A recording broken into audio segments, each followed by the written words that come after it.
Tem um detalhe no texto também que ele fala sobre o evangelho ser pregado a todas as pessoas e então virá o fim.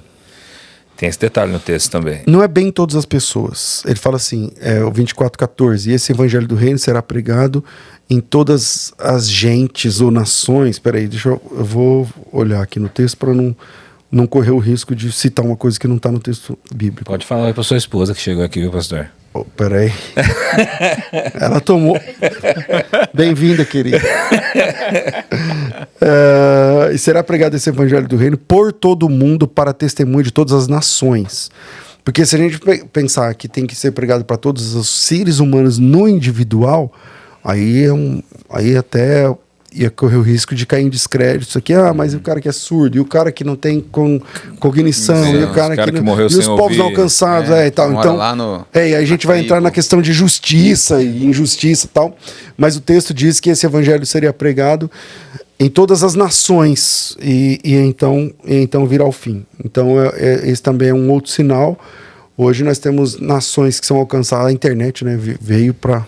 Mudou isso. Também tem pessoas aí sendo evangelizadas em países fechados, mas que através da internet conseguem ser evangelizadas.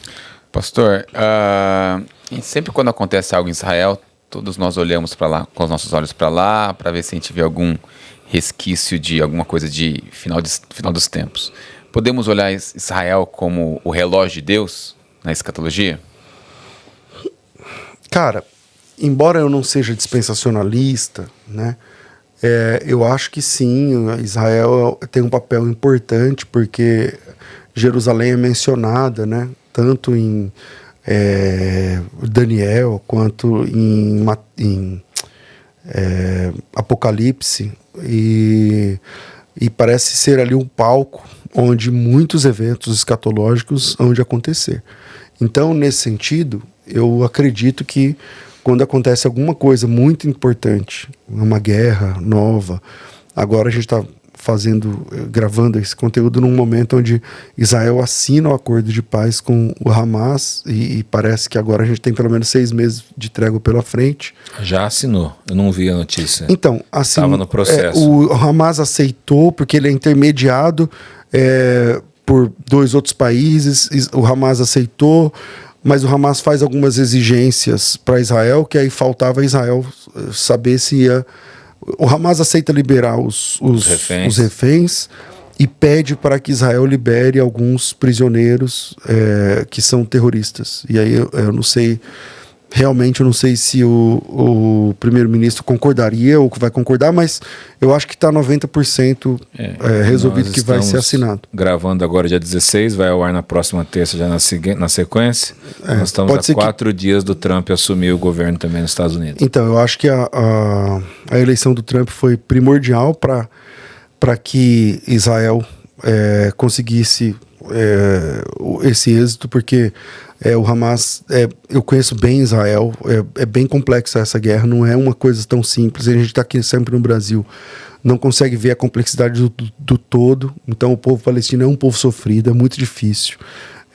O Hamas também representa o pessoal da faixa de Gaza, é bem complexa essa questão, mas respondendo objetivamente, eu acredito sim que Israel tem que ser o fiel da balança para a gente começar a entender sobre a volta de Cristo. É um relógio profético mesmo, né? A gente vê os acontecimentos ali. Exatamente. Quando Jesus ele inclusive fala no texto de Mateus 24, se não me engano, também, sobre a figueira. Olhar para a figueira. Olhar para a figueira florescer. Muitas pessoas afirmam que isso é Israel, quando Israel novamente foi constituído como país, como Estado, né, soberano. Em 48. Isso é uma realidade? Você acredita nesse texto como isso mesmo? Eu acredito, mas tem algumas ressalvas, porque assim, a linguagem profética ela é muito complexa, Diogo, e não é tão simples assim. É só a gente lembrar, para quem tem tempo de fé, bastante tempo de fé, sei lá, 30, 40 anos de fé, vai lembrar que, por causa de interpretações equivocadas, o anticristo já foi declarado publicamente por cristãos E não era verdade. Então, o Papa João Paulo II já foi o anticristo. O Mikhail Gorbachev, não sei se vocês lembram, Sim. já foi o anticristo, porque ele tinha União Soviética. ele tinha uma mancha na testa, lembra? Ele tinha uma mancha na testa. Ele até morreu agora, parece recentemente. Ele tinha uma mancha na testa, o pessoal falou: isso aí é a marca da besta. Depois, agora a bola da vez parece que o pessoal está dizendo que é o presidente da França. Agora o do genro do Trump. O genro do Trump, porque o número do prédio dele é 666. Então, ele na rua tal, o número 666. E ele é meio judeu, meio não sei o quê. Então, o pessoal, olha, então é muito complexo. A gente tem que fugir um pouco dessas teorias de conspiração teológicas, porque isso geralmente dá problema, geralmente dá errado. Então, já tivemos vários anticristos declarados em livros, pregadores, pregações e tal. Então, eu não quero incorrer nesse erro, sabe? Mas eu acredito que o texto de Mateus 24 que você pergunta, que é o verso 32, aprendei a parábola da figueira. Quando seus ramos se renovam, as folhas brotam, sabei que está próximo o verão, assim também vós, quando virdes todas essas coisas, sabei que está próximo às portas. O que ele está falando? Literalmente, Jesus não está dizendo que Israel é a figueira. Ele está dizendo o seguinte, ele fala um monte de coisas, um monte de sinais, e esses sinais, guerra, rumor de guerra, peste, terremoto, perseguição, né, a tribulação, são sinais da volta dele. E aí, depois que ele fala isso, ele fala assim, então, assim como a figueira, quando os ramos se renovam, as folhas brotam, é porque o verão está perto. Então, ele coloca nisso. Não é que Jesus está falando que a figueira é Israel e tal, tudo mais.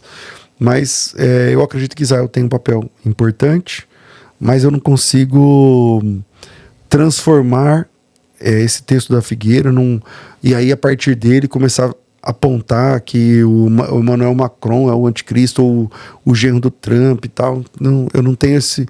Os caras têm uma visão além do alcance, igual lá no Thundercats. É a que eu chamo de hermenêutica Thundercats. Eles têm a visão além do alcance. Não está dizendo nada daquilo, mas eles conseguem enxergar. Porque é fácil você também pegar algo que seja talvez perto daquilo e encaixar dentro do texto bíblico, né? Depois que passa, é mais fácil. Por exemplo, no ano de 99 ou 2000, eu trabalhava no Instituto Cristão de Pesquisas, no ICP. E aí lá é apologética, né? Então, a primeira área meio que eu especializei era apologética. Então, eu era apologista e tal. Aí saiu, em 99, 2000, 2001, eu entrei em 98 lá. E aí, saiu um livro que chamava O Código da Bíblia. Não sei se vocês lembram desse livro. Se liga, O Código da Bíblia. Então, eles pegaram o texto hebraico da Bíblia, de Gênesis a Malaquias, e o texto... bom, vamos lá. O texto... O texto uncial, ele é sem espaço entre as palavras não têm vogais, o texto é consonantal e não tem espaço entre as palavras. Então, se você falar assim, bom dia, tudo bem? Se você escrever, é como se você escrevesse tudo junto e sem as vogais. O bom é B e M, o dia é D, o tudo bem é T, D, B, M, por exemplo. E então eles misturaram tudo isso e, através de uma ciência chamada gematria, que é um recurso lá dos judeus, eles começaram a transformar aquilo lá em palavras e datas. Palavras e datas. E esse livro foi um best-seller na época. Um jornalista americano, quem escreveu o Código da Bíblia é um judeu chamado... eu não vou lembrar, talvez Eliyahu Rips. E um jornalista americano transformou isso em inglês e virou um best-seller. O nome do jornalista, daqui a pouco eu lembro, talvez. E aí eles começaram, desse Código da Bíblia, cara, eles começaram a ver coisas, tipo assim, a morte do presidente Kennedy, porque aparecia lá, tinha lá uma profecia, e eles e dava para ler lá, que era o presidente Kennedy, um tiro na rua tal, na hora tal. Aí eles falam assim, isso aqui é um código. A Bíblia tem um código, ela fala coisas... Só que eles só acertavam coisas que já passou. Entendeu? Tudo que já passou. Eu lembro que tinha a morte do Kennedy, o acidente da princesa Diana. Coisas daquela época ali, E eles começaram a falar e tal, o terremoto que aconteceu, não sei quantos e quantos morreram, tal. Aí eu falei assim, tá, e tem alguma coisa que vocês falam pra frente do que vai acontecer? O primeiro acontece, depois você vai lá e monta as letras, porque é um caça-palavras. Então você tem um caça-palavras ali, que às vezes ele pegava como que eu falo assim, ali na horizontal, às vezes era na diagonal, às vezes. E aí eu falava, tá vendo? Isso aqui tá escrito Princesa Diana. Ah, mas virou um caça-palavras. Então, em não sei quantas mil páginas, uma delas ia dar para formar essa palavra. Mas embaixo tem a data. Essa data é a data da morte. E aí isso aí virou um negócio. E aí os crentes aqui no Brasil começaram a entrar nessa questão de numerologia, numerolatria praticamente. Porque os números são letras, são números, não sei o quê. Então a gente tem que tomar cuidado com isso. E a escatologia tem esse quê. Esse perigo, né? Que a pessoa começa a ficar... Ela é induzida por alguma área da escatologia, e alguma pessoa que não tem tanto conhecimento, e aí ela vira tudo é um sinal, porque não sei o quê. Igual o genro do Trump é praticamente o anticristo. Acho que nem ele sabe ainda. Não, eu acho que ele deve ser cristão, não sei. Não sei também. E para eles é um anticristo.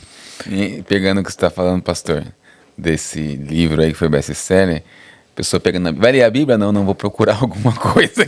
Mas era isso que eles faziam. Era isso que eles faziam. Eu achei meu nome, então é alguma coisa. Mas é lógico que você vai achar seu nome. Porque você monta ali de alguma forma, né? Então é complicado. O vocabulário hebraico são quantas consoantes? 22. Então, assim, 22 letras, todas ali. Então, você monta de algum jeito. Você consegue achar nomes ali, você consegue achar lugares. Parece tal lugar, parece Estados Unidos. Mas Estados Unidos, mas como? A sigla? E, U e o A? Mas... o S. Então, o S é tudo muito fácil, entendeu? Então, eles conseguiam enxergar isso, mas aqui, alguns deles eram... Depois você procura, pra você ver. O código da Bíblia e o que eles tinham previsto. Só que eles previram coisas que já passou, entendeu? O jornal estava atrasado. O jornal estava atrasado. Décadas atrasado. Então, a escatologia tem esse perigo. A gente tem que tomar cuidado de não ler o texto, tomar cuidado para não lermos o texto influenciados pelo que a gente quer. E que essa, na teologia, é a diferença de exegese para exegese. A exegese, você tira do texto o que o texto está te dizendo. E a exegese, você coloca no texto o que você quer que o texto diga. Sim. Então você consegue fazer a Bíblia dizer o que você está dizendo. Então esse é o perigo. Num livro do tamanho da Bíblia é fácil você fazer isso, porque você tem muito texto para poder corroborar essas informações, né? Exatamente. Por isso, tem aquela frase, que eu também não vou lembrar quem fala, que a Bíblia é a mãe das heresias. Porque você pega um texto isolado e com aquele texto você consegue defender uma ideia. Tempos atrás eu estava como debatedor lá no debate, e o irmão, o pastor, estava defendendo que Adão e Eva na tentação, Satanás e Eva tiveram relação sexual e nasceu Caim. Aí você fala assim, aonde está escrito isso aí? Não, mas aqui essa palavra e tal. Então essa é uma exegese, é quando você introduz no texto uma coisa que o texto não está dizendo e que você tenta fazer com que o texto diga aquilo.